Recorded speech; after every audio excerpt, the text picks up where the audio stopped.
नमस्कार दोस्तों, मैं हूँ ऋचा सिन्हा एक बिहारन और मेरे चैनल पे आप सभी का स्वागत है। तो दोस्तों, कैसे हैं आप सब? ये बताने के लिए जल्दी से मेरे कमेंट बॉक्स में जय माता दी लिख दीजिए। माता रानी आप सभी की सारी मनोकामनाएं पूर्ण करें। दोस्तों, आज हम बात करने वाले हैं सावन पुत्रदा एकादशी व्रत से संबंधित।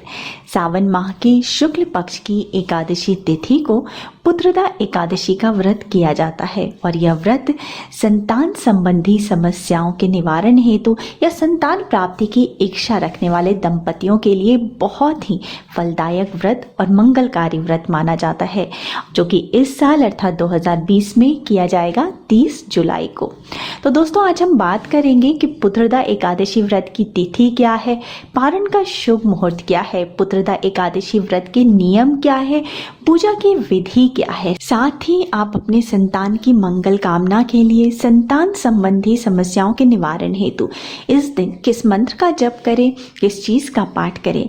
अगर किन्हीं कारणों से आप पुत्रदा एकादशी का व्रत नहीं कर पा रहे हैं तो भी आप भगवान विष्णु और माता लक्ष्मी की कृपा प्राप्ति के लिए, घर में सुख समृद्धि की वृद्धि के लिए और मनोकामना पूर्ति हेतु इस दिन किन छोटे छोटे उपायों को अपना सकते हैं। तो चलिए शुरू करते हैं। इससे पहले अगर आपने अभी तक मेरे चैनल को सब्सक्राइब नहीं किया है तो इस प्रकार के तमाम ज्ञानवर्धक जानकारियों के लिए आप मेरे चैनल को सब्सक्राइब जरूर कर लीजिए। वीडियो अच्छा लगता है तो लाइक कर दीजिए और अपने परिवारजनों के साथ, दोस्तों के साथ वीडियो को शेयर करना मत भूलिएगा।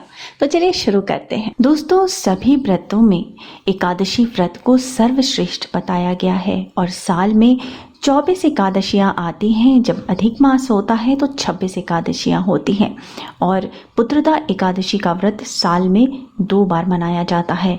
एक व्रत पौष माह के शुक्ल पक्ष में आता है और दूसरा व्रत श्रावण माह के शुक्ल पक्ष में आता है। एकादशी व्रतों में पुत्रदा एकादशी व्रत का विशेष महत्व है और दोस्तों, श्रावण माह के पुत्रदा एकादशी व्रत इस बार 30 जुलाई को मनाई जाएगी। पौराणिक मान्यताओं के अनुसार इस व्रत को पूरे विधि विधान से करने से जातक के पापों का नाश होता है और उसे मोक्ष की प्राप्ति होती है। इसके अलावा अगर निसंतान दंपति इस व्रत को करते हैं तो उन्हें संतान सुख की प्राप्ति होती है। जो भी मनुष्य संतान संबंधी समस्याएं हो उन्हें इस व्रत को जरूर करना चाहिए।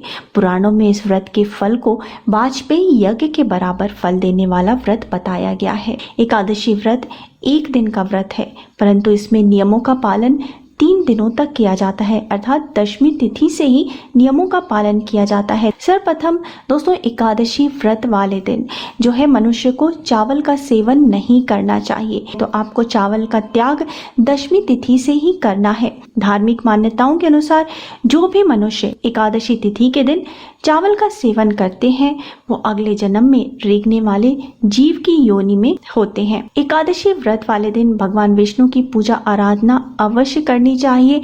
साथ ही आपको ब्रह्मचर्य का पालन भी दशमी तिथि से ही करना चाहिए। अपने व्यवहार को सात्विक रखना चाहिए, सात्विक भोजन करना चाहिए, लहसुन प्याज नहीं खाना, मांसाहार का सेवन नहीं करना, साथ ही किसी भी प्रकार के नशे की पदार्थ का आपको इस दिन सेवन नहीं करना चाहिए। दोस्तों, जब भी आप कोई व्रत करते हैं तो शारीरिक, मानसिक और आत्मिक स्वच्छता के साथ करना चाहिए, तभी वह व्रत पूर्ण होता है। शारीरिक स्वच्छता के लिए हम शुद्धता का ध्यान रखते हैं, सात्विक भोजन करते हैं, उपवास करते हैं। मानसिक स्वच्छता के लिए किसी भी प्रकार की दुर्भावना को, क्रोध को अपने मन में नहीं आने दें और आत्मिक स्वच्छता के लिए पूरी तरीके से उस दिन भगवान को समर्पित रहें, भगवान का नाम लेते रहें, भगवान का चिंतन करें, भजन करें, जप करें, तभी जाकर के व्रत पूर्ण माना जाता है। तो अगर आप एकादशी व्रत करने की सोच रहे हैं तो दशमी तिथि को ही सर धो के नहा ले, क्योंकि एकादशी को सर नहीं धोया जाता। दोस्तों, दशमी तिथि को शाम को ही भोजन कर ले, इस दिन रात में भोजन ना करें। सोने से पहले अच्छे से ब्रश या दातून कर ले ताकि मुंह में अन्न का एक भी दाना न रहे। सोने से पूर्व भगवान विष्णु का ध्यान करते हुए सोए।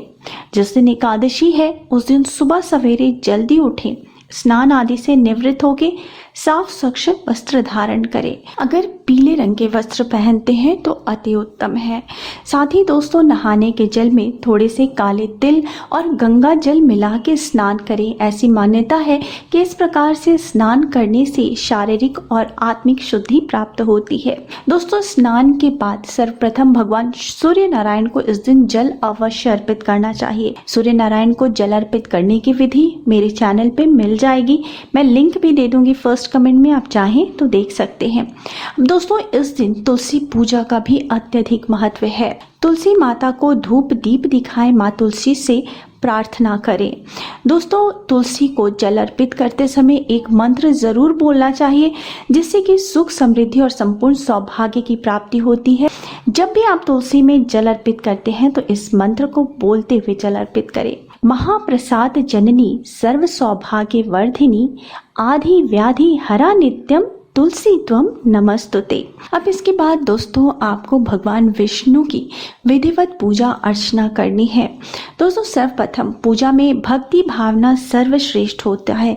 अगर आपके पास सामग्री कुछ कम हो तो भी चलेगा, परंतु पूरे ध्यान से, पूरी भक्ति भावना और विश्वास के साथ भगवान की पूजा करें। जहाँ पे आपके घर में पूजा स्थल है वहाँ भगवान विष्णु की एक प्रतिमा या मूर्ति स्थापित करें। पूजा में सर्वप्रथम भगवान श्री गणेश का ध्यान करते हुए भगवान श्री गणेश की पूजा करें और भगवान श्री गणेश से प्रार्थना करें कि आपकी पूजा और व्रत सफल हो, निर्विघ्न संपन्न हो। ऐसी भगवान गणेश आप पर कृपा करें। इसके पश्चात दोस्तों, आपको पुत्रदा एकादशी व्रत करने का संकल्प लेना है। हाथ में पुष्प ले लें, गंगा जल ले लें, सुपारी, थोड़े से दक्षिणा अर्थात 1 रुपये का सिक्का ले लें और उसके बाद पुत्रदा एकादशी व्रत करने का संकल्प लें। अपनी मनोकामना कहें भगवान से और इन सभी चीज़ों को आप भगवान की फोटो या मूर्ति जो भी है उसके आगे रख दें और इसके बाद आप भगवान विष्णु और माता लक्ष्मी की विधि पूर्वक पूजा अर्चना करें। भगवान विष्णु और माता लक्ष्मी का ध्यान करें, उन्हें आमंत्रित करें अपने घर, उसके बाद उन्हें स्नान कराएं। दोस्तों, अगर हो सके तो पंचामृत अवश्य तैयार कर ले। पंचामृत गाय के कच्चे दूध, दही, शुद्ध घी, शहद और शक्कर मिला करके तैयार हो जाता है और इसमें साथ ही तुलसी पत्र जरूर डालें। दोस्तों, भगवान विष्णु की पूजा में तुलसी पत्र का उपयोग जरूर करना चाहिए। क्योंकि एकादशी तिथि को तुलसी नहीं तोड़ी जाती तो यह आप एक दिन पहले ही तोड़ के रख लें। तो उसके बाद भगवान विष्णु और माता लक्ष्मी को पंचामृत से स्नान कराएं और फिर शुद्ध जल से स्नान कराएं। दोस्तों, अगर संभव हो तो मैं एक छोटा सा यहाँ आपको उपाय बता देती हूँ। घर में सुख समृद्धि की वृद्धि के लिए, माता लक्ष्मी की कृपा प्राप्ति के लिए इस दिन अगर आप केसर मिले दूध से भगवान विष्णु और माता लक्ष्मी का अभिषेक करते हैं तो ये बहुत ही शुभ फल प्रदान करने वाला होता है। घर में सुख समृद्धि और धन की वृद्धि होती है। अब दोस्तों, आपको भगवान विष्णु और माता लक्ष्मी को शुद्ध जल से स्नान कराना है। इसके पश्चात वस्त्र अर्पित करें, पुष्प और पुष्प माला अर्पित करें, टीका, चंदन, हल्दी, कुमकुम अर्पित करें, धूप दीप दिखाएं। साथ ही प्रसाद जो भी आपने लिया है वो प्रसाद अर्पित करें, ऋतु फल अर्पित करें, भगवान विष्णु को केला अवश्य अर्पित करें, पान सुपारी अर्पित करें, उसके बाद भगवान से प्रार्थना करें। इस प्रकार से विधिवत पूजा करने के पश्चात दोस्तों, आपको भगवान विष्णु के मंत्रों का जप करना चाहिए। भगवान विष्णु के मंत्र ओम नमो भगवते वासुदेवाय, जो कि बहुत ही शक्तिशाली मंत्र है, इसका कम से कम 108 बार जप अवश्य करें। पुरुष सूक्त का आप पाठ कर सकते हैं, गीता का पाठ कर सकते हैं। साथ ही अगर आप इस दिन भगवान विष्णु के सहस्त्र नाम का पाठ करते हैं तो वो अनंत पुण्यदायक होता है। इसके पश्चात भगवान विष्णु की आरती करें, भगवान से क्षमा प्रार्थना करें, कृपा बनाए रखने की प्रार्थना करें, अपनी मनोकामना कहें। सारे दिन सात्विक भोजन करें। कई लोग पुत्रदा एकादशी का व्रत निर्जला भी करते हैं, तो अगर निर्जला संभव नहीं हो तो आप दिन में फलाहार कर सकते हैं, फल खा सकते हैं, चाय पी सकते हैं, मिल्क शेक पी सकते हैं। इस दिन नमक का सेवन वर्जित है, नमक आपको नहीं खाना है। और सारे दिन भगवान का मन ही मन ध्यान करते रहें, मंत्र का जप करते रहें। शाम के समय पुनः भगवान विष्णु की आरती करें, भगवान को भोग अर्पित करें, मंत्रों का जप करें। अगर आप रात्रि जागरण कर सकते हैं तो ज़रूर करें, क्योंकि इसमें रात्रि जागरण का अत्यधिक महत्व बताया गया है। अब दूसरे दिन अर्थात द्वादशी तिथि को पुनः सुबह सवेरे जल्दी उठ के स्नान आदि से निवृत्त होकर साफ स्वच्छ वस्त्र धारण करें और उसके बाद भगवान विष्णु और माता लक्ष्मी की विधिवत पूजा आराधना करें, भगवान को भोग अर्पित करें, धूप दीप आरती करें और उसके बाद ब्राह्मण को इस दिन दान अवश्य दें। अनाज, वस्त्र, फल जो भी संभव हो दान दें। अगर कुछ भी संभव नहीं है तो थोड़ी सी दक्षिणा अर्थात पैसे ही जरूर दान करें। ब्राह्मण को भोजन कराएं और उसके बाद बताए गए समय पर पारण के शुभ मुहूर्त पर स्वयं भी भोजन करें। अब दोस्तों, मैं आपको पुत्रदा एकादशी के दिन किए जाने वाले कुछ विशेष उपायों के बारे में बता देती हूँ। दोस्तों, पहला उपाय है संतान प्राप्ति के लिए। चूंकि ये पुत्रदा एकादशी का व्रत है, इस दिन संतान प्राप्ति की इच्छा रखने वाले दंपतियों की मनोकामना शीघ्र पूर्ण होती है। तो अगर आप इस दिन से इस उपाय को प्रारंभ करते हैं तो आपकी मनोकामना बहुत ही शीघ्र पूर्ण होगी। ये उपाय बहुत ही अचूक बताया गया है। इस उपाय को अगर पति पत्नी दोनों करते हैं तो बहुत ही सर्वश्रेष्ठ है। अगर पति पत्नी दोनों ना कर सके तो कोई भी एक इस उपाय को अपना सकते हैं। तो दोस्तों, आपको करना क्या है? आपको पुत्रदा एकादशी व्रत से प्रारंभ करके संतान गोपाल मंत्र का जप करना है। दोस्तों, पुत्रदा एकादशी का व्रत रखें, विधि विधान से भगवान विष्णु की पूजा आराधना करें और इसी दिन से संतान गोपाल मंत्र का जप प्रारंभ करें। दोस्तों, संतान गोपाल मंत्र की बड़ी महिमा बताई गई है। इस मंत्र के नियमित जप से जो ऊर्जा उत्पन्न होती है उससे एक शिशु के जन्म में आने वाली सभी बाधाएं समाप्त होती हैं, मानसिक शांति प्राप्त होती है, साथ ही मनुष्य के संतति की वृद्धि होती है। इस मंत्र का 1.25 लाख बार जप करने से यह मंत्र सिद्ध हो जाता है, अर्थात 1,25,000 बार इस मंत्र का जप करना है। तो जरूरी नहीं है कि आप एक ही दिन में 1.25 लाख बार जप करें, परंतु इसका जप प्रतिदिन करना है। अगर स्त्रियां जो हैं वो अशुद्ध हो जाती हैं बीच में, उतने दिन छोड़ दें और उसके बाद दोबारा से करें, ये खंडित नहीं माना जाएगा। और 1.25 लाख जप पूर्ण होने पर यह मंत्र सिद्ध हो जाता है। तब आप इस मंत्र का रोज जितनी बार भी 11, 21, 51 या 108 बार आप इसका जप कर सकते हैं।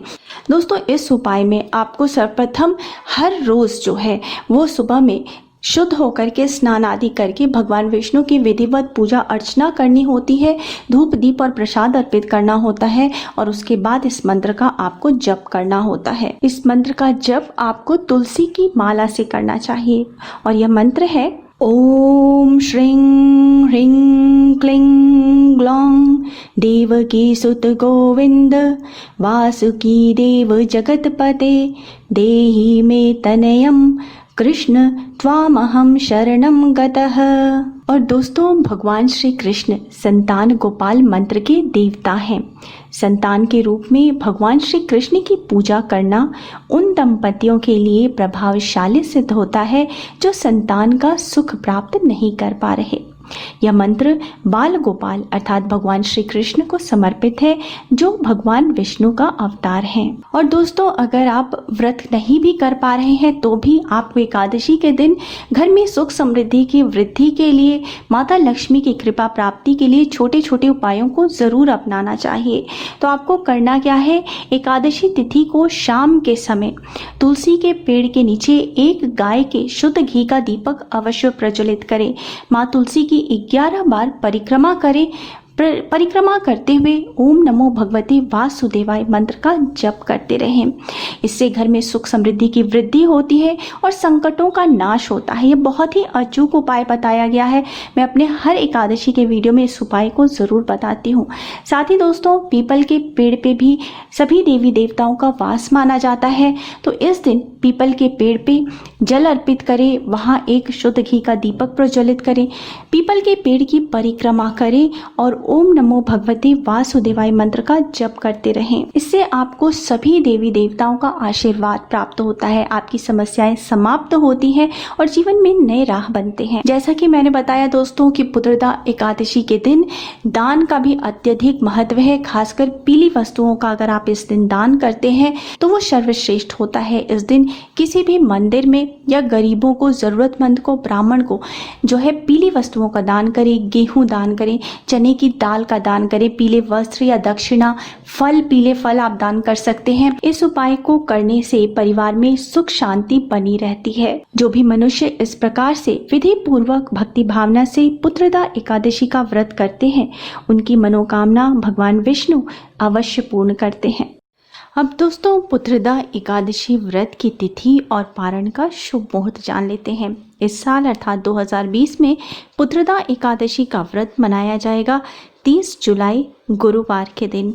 वहीं एकादशी तिथि प्रारंभ हो जाएगी 30 जुलाई को सुबह के 1:16 से और ये रहेगी 30 जुलाई के रात के 11:49 तक।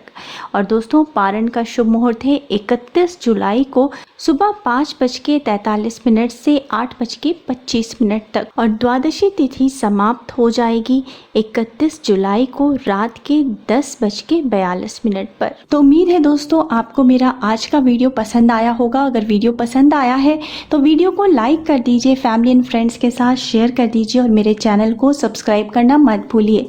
मिलते हैं अगले वीडियो में, तब तक स्वस्थ रहिए, सुरक्षित रहिए और अपना बहुत बहुत ध्यान रखिए। जय माता दी।